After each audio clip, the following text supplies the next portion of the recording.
Service. 300 volunteer mountain rescuers have been out across the weekend in the Lake District as teams dealt with more than 20 incidents. The majority of those rescues took place when Storm Dave was at its peak. Juliet Phillips reports. Rescue teams faced the battering winds of Storm Dave as they helped two young men from Tarn Crag late on Saturday, one of them suffering with a broken leg and hypothermia. They somehow weren't aware of the weather warning. I don't know how you miss it, but they did. They just got the full force of it. They're potentially life-threatening conditions, and there's no way we're going to get a helicopter up there to speed the evacuation. These are all carried out on foot, sort of several hours getting people down the hill. In Cumbria, rescuers dealt with more than 20 call-outs across the weekend. Multiple teams had to be deployed to help 4 teenagers who'd been trying to reach a cave on Dove Crag. Most of the call-outs took place during the height of Storm Dave, where there was an amber weather warning for Cumbria and 80 miles per hour wind gusts predicted on higher fells. We had probably in excess of 300 volunteers out over the course of Saturday into Sunday morning on the various incidents. Cumulatively, probably about something like 70 hours of rescue time. So very labour intensive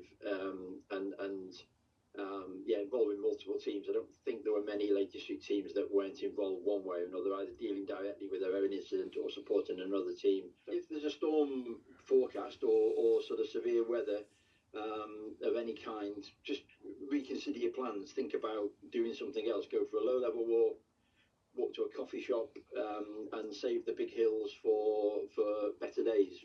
Juliet Phillips, BBC Look North. A leaked report into Northumberland Fire and Rescue Service describes a culture of fear under its previous leadership. The review says individuals had raised concerns about inappropriate language and high levels of anger. Both the former chief and his deputy were suspended last March and later left. The fire service says work is already underway following the findings. Firefighters have warned people to avoid part of York following a significant incident at a car dealership near the city's football ground. Crews were called to Stoneacre Motor Group during York City's win over Altrincham, with clouds of thick smoke seen rising from the garage. People nearby were urged to keep doors and windows closed. Now, Hadrian's Wall is a UNESCO World Heritage Site, the largest Roman structure still visible in the UK, and it brings visitors to our region from all over the world. But rangers say that doesn't stop some dog walkers disposing of their waste bags by hiding them within the wall. Joe Lonsdale reports. It took 15,000 soldiers 6 years to build, and while much of this stunning landscape would still be familiar to them, there are things which would not. Dog poo bags pushed inside the ancient cracks and holes of their magnificent structure. It's a real sense of frustration. We have this amazing structure here which so many people want to come and enjoy, and for somebody to think it's acceptable to wedge a poo bag into a UNESCO World Heritage Site, it makes you quite sad. So why do they do it?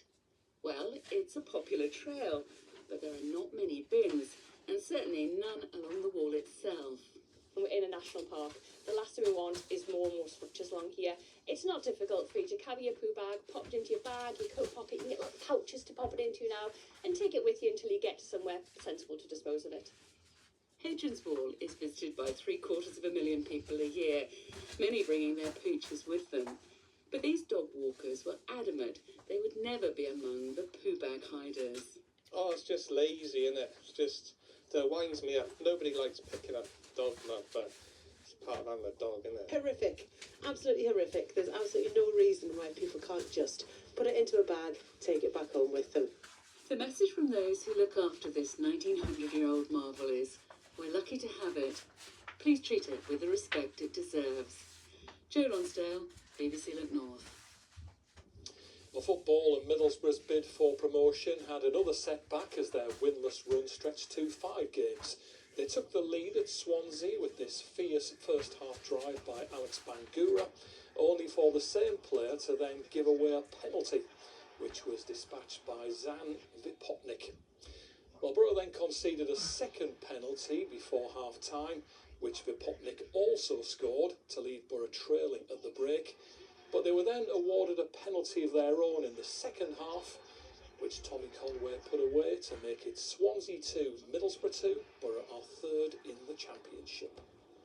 On to cricket, Yorkshire had to settle for a draw at Glamorgan after a run chase in the County Championship, and Durham were also unable to force a victory in their weather-disrupted game against Kent.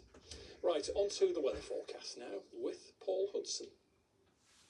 Hello again, good evening. Well, some lovely weather on the way in the next couple of days. Some spots, it might even taste like summer has begun. And certainly tomorrow looks a lovely day, although a little breezy in eastern coastal areas, and that breeze will be a bit on the chilly side.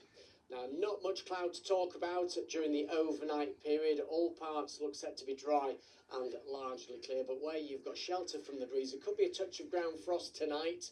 Inland areas down to 1 or 2, certainly in countryside parts.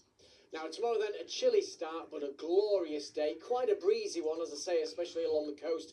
That breeze will be quite chilly, but unbroken sunshine for many of us, and that will lift temperatures to a lovely 19 degrees. That's the forecast.